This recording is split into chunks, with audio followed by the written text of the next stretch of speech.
안녕하세요. 모티브 성형외과 박재희 원장입니다.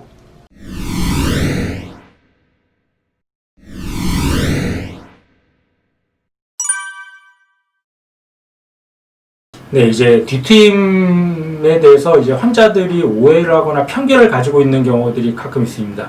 특히 이제 남자 환자들 같은 경우 뒤트임을 이제 말씀을 드리면, 이거 부작용 많은 거 아니냐, 붓는 거 아니냐, 문제되는 수술 많은 거 아니냐, 이렇게 말씀드리는 분들이 종종 있습니다. 그래서 일부 성형외과 의사 중에서도 뒤트임은 하면 안 되는 수술이다, 그렇게 말씀하시는 의사분들도 가끔 계십니다. 그럼 이제 제 생각에는 우선 뒤트임이라는 수술이 이제 부작용이라 문제가 있는 건 사실은 맞습니다. 맞는데 모든 환자가 그럼 다 그러냐? 그건 절대 아닙니다. 이제 수술할 때 얼마만큼 조심해서 무리하지 않게 자연스럽게 하느냐에 따라서 뒤트임이 자연스럽게 잘 되는 경우도 있고, 아니면 오히려 안 하면 못한 이제 막 붓고 흉이 남는 그런 부작용이 생기는 수술이 되는 경우도 있습니다. 그래서 제가 한번 좀 제 타병원에서 했던 환자들 중에 뒤트임 부작용 케이스를 한번 좀 보여드리겠습니다. 이런 환자나 이런 환자 같은 경우도 이제 타병원에서 수술했던 환자인데, 흔히들 얘기하는 이제 뒤트임 부작용이죠. 여기 보면 안에 빨간 점막도 보이고 흉도 좀 보이고, 이 경우는 좀 더 심한 케이스인데, 이제 점막이 과하게 노출되었고, 이런 경우 이제 점막하고 안구가 밀착이 돼야 되는데, 이게 뜨게 되면은 눈물이 이게 자꾸만 증발이 되고 새서 이제 눈도 굉장히 충혈이 많죠. 여기 보면 이제 모세혈관들도 충혈이 많고, 눈도 굉장히 시리고, 특히 바람 불거나 그러면 굉장히 눈이 시리고 따갑고, 그런 이제 미용적인 목적뿐만 아니라 기능적으로 굉장히 이제 불편하고 이런 심각한 부작용이 생기는 경우도 있습니다.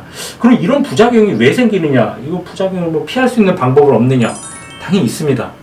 이 부작용이 생기는 이유가 왜 그러냐면은, 이제 사람 눈을 자세히 보시면 이제 여기 외양각이라고 눈꼬리가 있고, 만져보면 여기 뼈가 있습니다. 그래서 이제 보시면은 이제 여기 외양각이 있고 여기 뼈가 있는데, 이제 뒤트임이나 밑트임을 요 공간 이내에서, 그러니까 외양각과 요 뼈 사이 공간 이내에서만 하면은 사실 그렇게 문제가 생기거나 부작용이 생길 가능성은 그렇게 많지는 않습니다.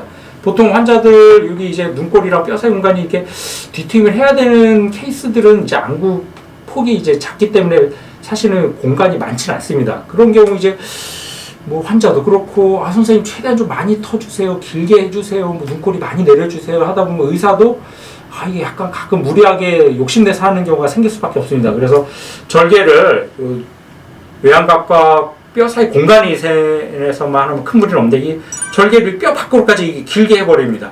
그럼 이 뼈 바깥쪽 부위는 어떻게 되냐면 당연히 터지지도 않고, 그 부위가 이제 붓고 흉이 남는 그런 부작용이 생길 수밖에 없습니다. 그래서 정리하면은 이 외양각과 뼈 사이 공간 이내에서만 욕심 버리고 좀 최대한 좀 무리하지 않는 한도 내에서 하면 이런 부작용 같은 거 생길 일은 사실 거의 없는데, 환자도 그렇고 의사도 하다 보면 이게 욕심내고 조금만 무리해서 하다 보면 이런 심각한 부작용이 생길 수가 있기 때문에, 다른 수술도 다 마찬가지지만 특히 이제 뒤트임이나 밑트임은 절대 욕심내면은 안 되는 수술입니다. 그럴 바에 차라리 안 하는 게 어떻게 보면 더 나을 수 있습니다.